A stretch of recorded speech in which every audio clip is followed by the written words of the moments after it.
Wisconsin will hold its primary tomorrow, and as you can imagine, the presidential candidates are making the rounds across the Badger State today. When you want to think about the kind of administration Bernie Sanders would have, kind of think about Scott Walker in reverse. At a meeting of union members in Janesville, Democrat Bernie Sanders said that he wants to build on the trade union movement, not end it. It is one of several stops that Sanders made today while Hillary Clinton was in New York. Sanders has a narrow lead over Clinton in Wisconsin. However, he does trail her by a wide margin in the overall delegate count. Meanwhile, Donald Trump is down by 6 points to rival Ted Cruz in Wisconsin, according to the latest CBS Battleground poll. Trump held a rally in Superior this afternoon. Pat Kessler was at the rally. He's still in Superior right now. We're all ears, Pat. Hi, Frank. Yeah, Trump is barnstorming Wisconsin in these final days before the primary election tomorrow, making multiple appearances around the state today, including here in Superior, where he is predicting a come-from-behind victory. Thousands of Trump supporters lined up hours before his campaign rally. Mr. Donald J. Trump!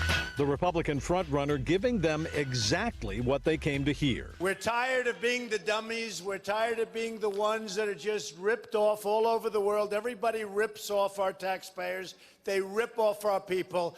We're not going to take it anymore. The big change is coming. Public opinion polls show Trump trailing Ted Cruz in the Badger State, but you wouldn't know it. An animated Trump led the crowd in a chant, Lion Ted. Lion Ted, Lion Ted.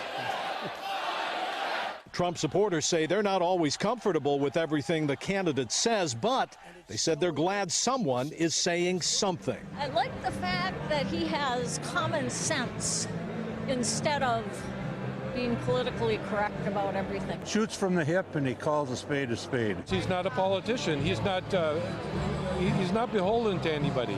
I love Wisconsin. Trump is predicting a surprise victory driven by angry workers who lost jobs to bad trade deals. And he says now voters in Wisconsin have a chance for payback. We're stupid. We're led by stupid people, folks. We can't do it anymore. We can't do it anymore. Now, Ted Cruz was, in fact, the main target of Donald Trump today. But Trump also had words for John Kasich, whom he says should get out of the race. He says he'd be ahead. And especially harsh rhetoric about Governor Scott Walker, who he says has led the state down a path that he should not have, and things aren't that good in Wisconsin, according to Trump. So tonight, Trump is going to be in Milwaukee, massive rally there, he says, and he's going to have a couple of surprises about Governor Walker. Oh, how interesting. All right, we'll report on that later on tonight. Pat, live from Superior, thank you very much.